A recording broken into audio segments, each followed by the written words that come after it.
Good morning and welcome to episode 6 of the app breakdown. Today we're going to be taking a look at an app that I think is one of the best designed apps on the App Store. Not because it has fancy animations and flashy UIs, but because it takes something extremely complex and makes it simple. And I love that. That app is Capcut. So the reason why I say it's probably one of the best designed apps on the App Store is that almost anyone can use it, anyone young for sure.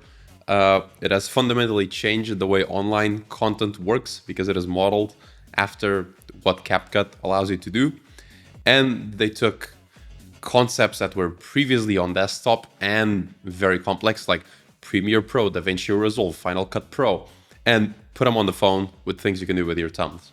And now I hear the historians, oh, but Capcut didn't create it first, they copied from someone else. Yes, but they iterated on top of it, and they're the ones that are used by most people. So for all intents and purposes, Capcut won, which is very unrewarding on the design side because probably someone who's unrecognized invented most of this. But that's how design works. The work you do is mostly open source. I've used Capcut before, but I've logged out of my account.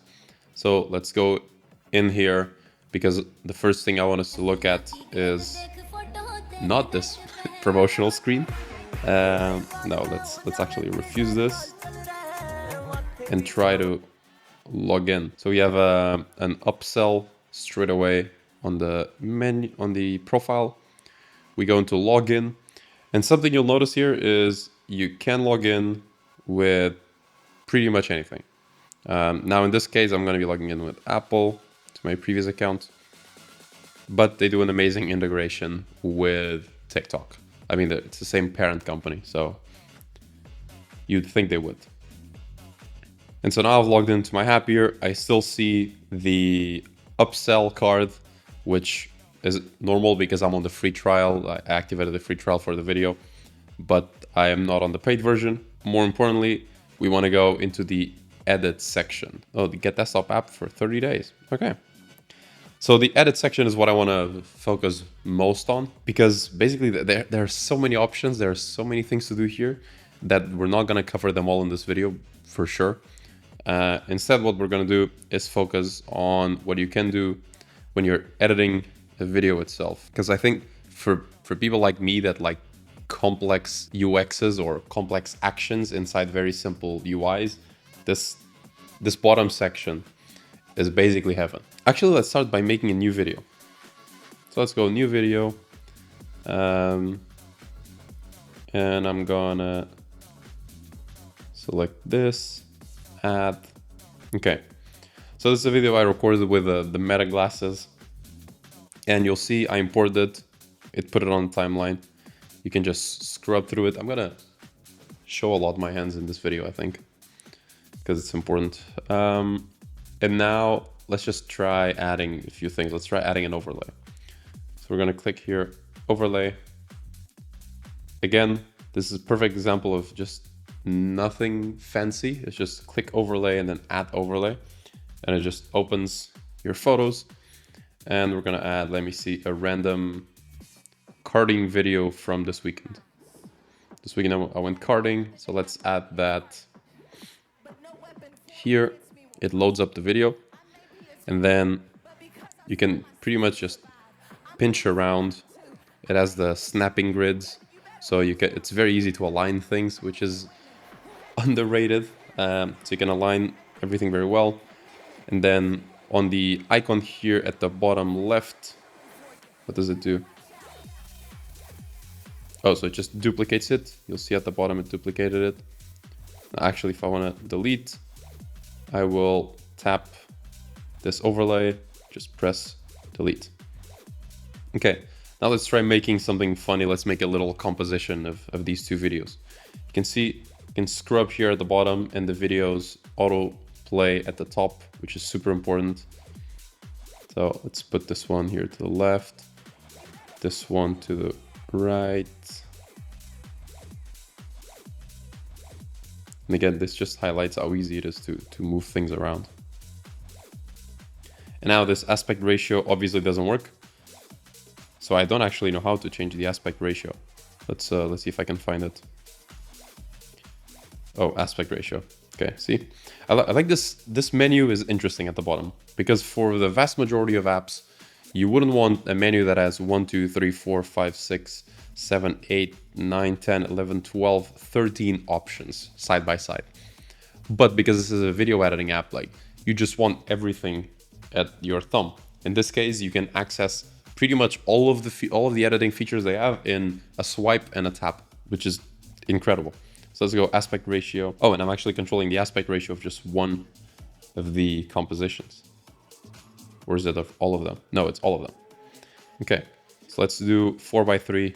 They have an ad in the middle of the editing process. That's quite something. So we can select it here, pinch, put it to the right, pinch, put it to the left. Okay. The snapping works very well.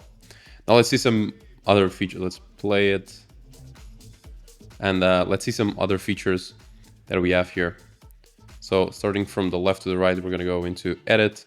And edit is where you edit individual clips, basically, within the video. In this case, we can split it. And you'll see here on the timeline, the video just split.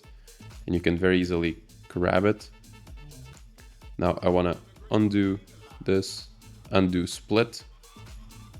Oh, this is an interesting detail that a lot of apps don't do and then suffer because of that. When you undo, it tells you what you undid, because you might not necessarily remember it. So I wish, for example, Figma did this. They don't know. I do Command Z every day. I've never seen this, but I may also just be blind to it. So I really like when you undo an action and it tells you exactly what you undid, just for basically confirmation, because I can't remember everything that I just did. Let's see something else here. Volume. They have a very simple volume at the bottom. Animations. What can you do with this? Okay, so these all seem to be premium. Are they all premium? Let's try selecting a random one. Let's go Tesseract. Oh my god.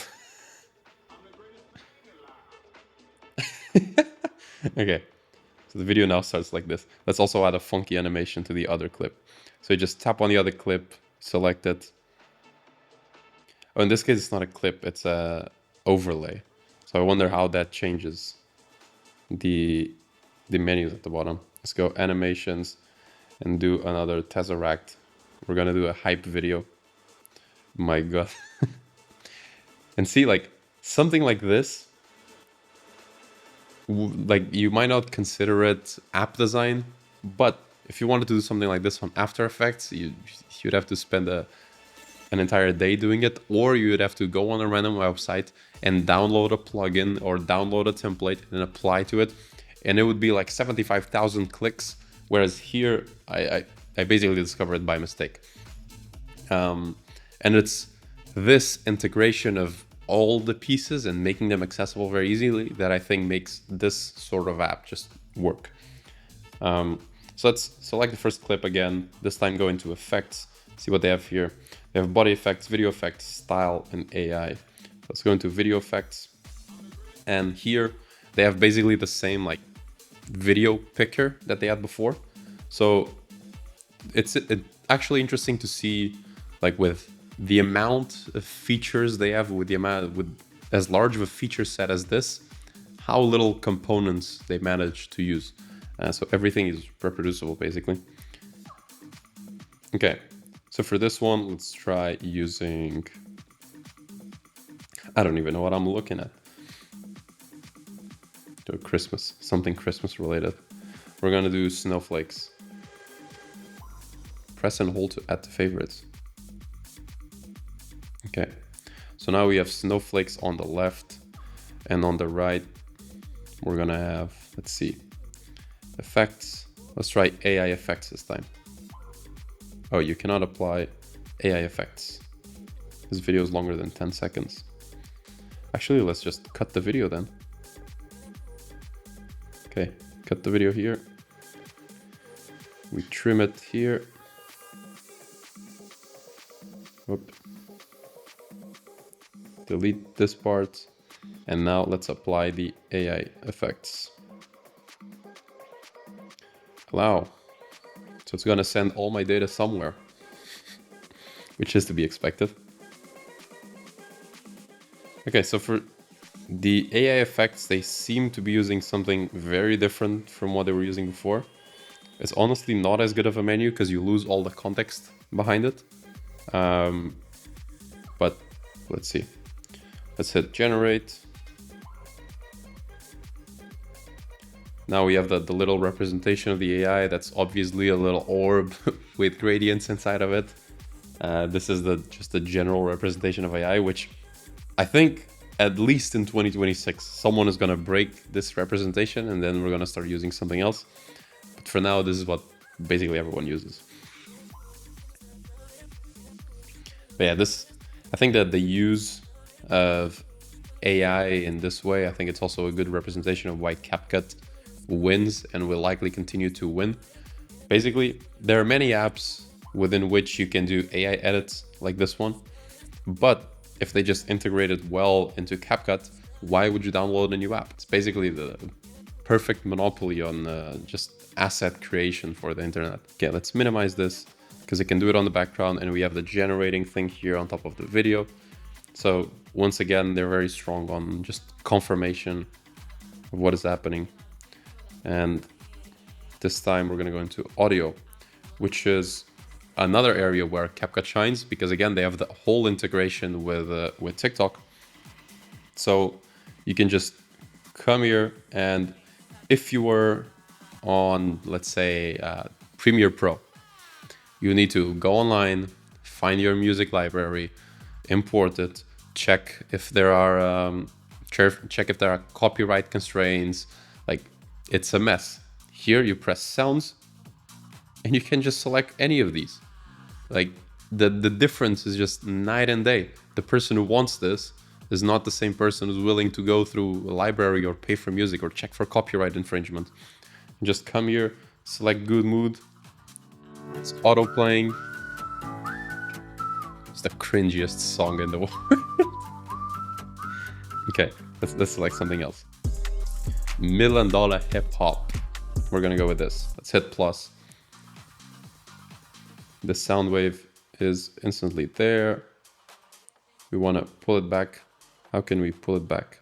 Okay, we just hold, and then it becomes in this state, and we can pull it back. Man, I love this Tesseract animation as wild. It just looks like one of those TikTok edits. Okay, and now let's try adding some text. We're gonna go with a sticker. Again, same drawer that they were using before, same component. We're gonna go with this screaming chihuahua. And we're gonna apply it here. This is gonna be the worst video I've ever seen.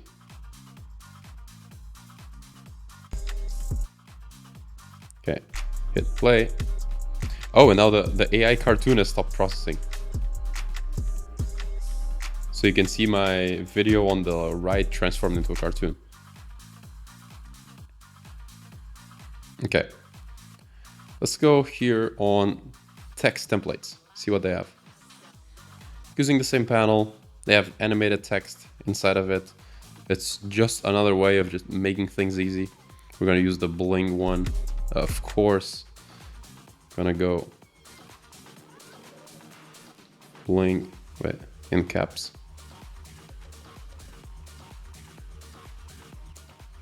Bling.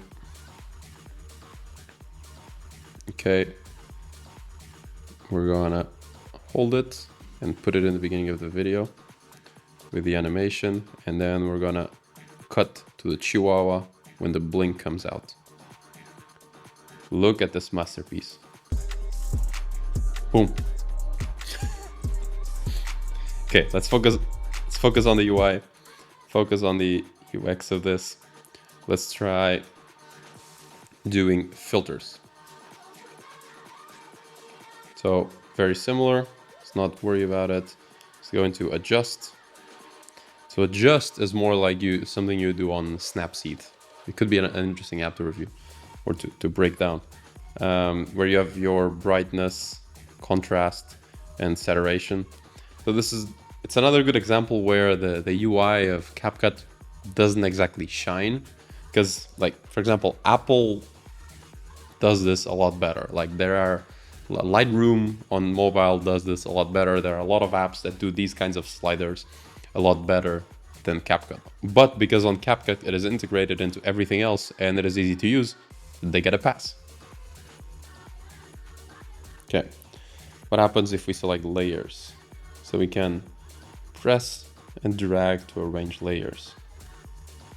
Okay, so it's basically choose what's on top of what, which I assumed you could just do on the main timeline by doing up and down. Maybe I was wrong. Okay, let's go back here. We're starting to have a ton of layers. Let's actually test my hypothesis of just scrolling up and down. So we hold it. Okay, no, you can't do it. Okay, interesting. Let's try something else. So we're gonna click here on top on the AI UHD. Here's just settings, nothing exceptional about this. It's very boring sliders, very boring tickers. So let's actually exit and try to click here on the templates, because this template section is interesting. Oh, another app. You can see when an app is primarily designed or made in Asia, because it has this kind of pop-ups everywhere. You should open like Temu or AliExpress is basically this over and over again. Actually, I should review AliExpress. Okay, let's try going through a few templates here. This is basically TikTok, because what you're doing is you're choosing how you're gonna do your TikTok. And so if we see a cool template here, we're just gonna use it. Okay, target, is this actually the official target? I hope not. Okay, let's click use template, see what that does. Here I'm gonna select the 2 carding videos and oh, we need to select 4 videos. I'm gonna select a random video walking the other day. I'm gonna select a handshake video. And I'm gonna select another video walking the other day. So basically we've just selected 5 videos. We're gonna hit next. And my assumption is it's just gonna create a very good TikTok for us.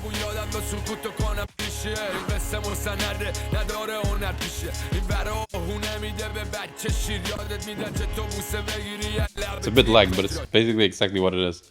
And so with 6 taps, because 1 to select the template and 5 to select 5 pieces of media, we've just created like a pretty good video. Of course, this is randomly selected footage, but if you actually select footage, then why would you go into Premiere Pro?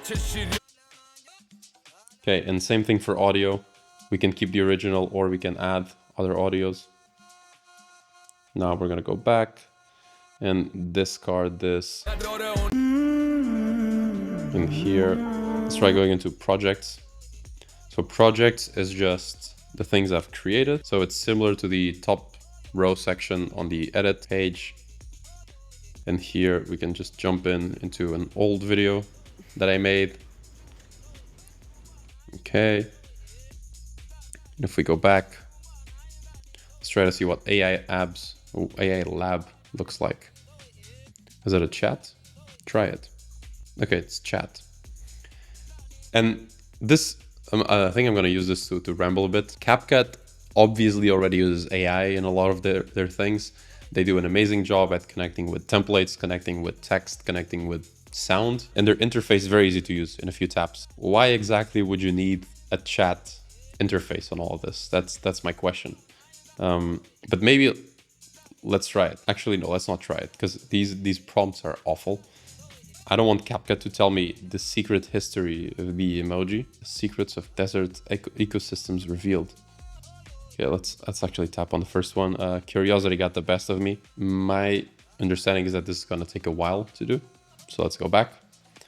People nowadays seem very eager to just add AI chat features to their app. But for an app that is very specific, like Capcut, you want to do videos, I'd argue that chat is not the best UI. Like, you have other good UIs that you've invented in the past. Just plug AI into it on the back end.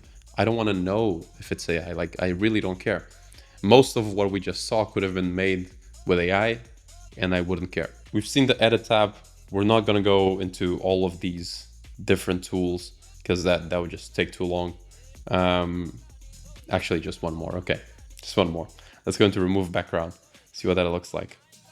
Let's try removing the background of me testing this setup. Okay, let's hit next and hit auto removal. It's already applying background removed. Let's hit start. And it does basically a very good green screen cutout. This is so impressive. Yes, it has the like spot here and whatever, but this is literally a video of me just holding my phone and doing random things. So this is incredibly impressive. And this is where AI gets used. Like, I don't care that it's AI, it just did a good job. Okay, let's go back. I think this is it for Capcut. Mostly interested in their internal editing tools that allow you to do something like this that looks awful, but it's kind of funny in just a few seconds, and in how they've managed to build like 3 or 4 UI components that they then managed to reuse for all of their editing features inside of this page. All right, this was episode 6 of App Breakdown, and I'll have breakfast. See ya.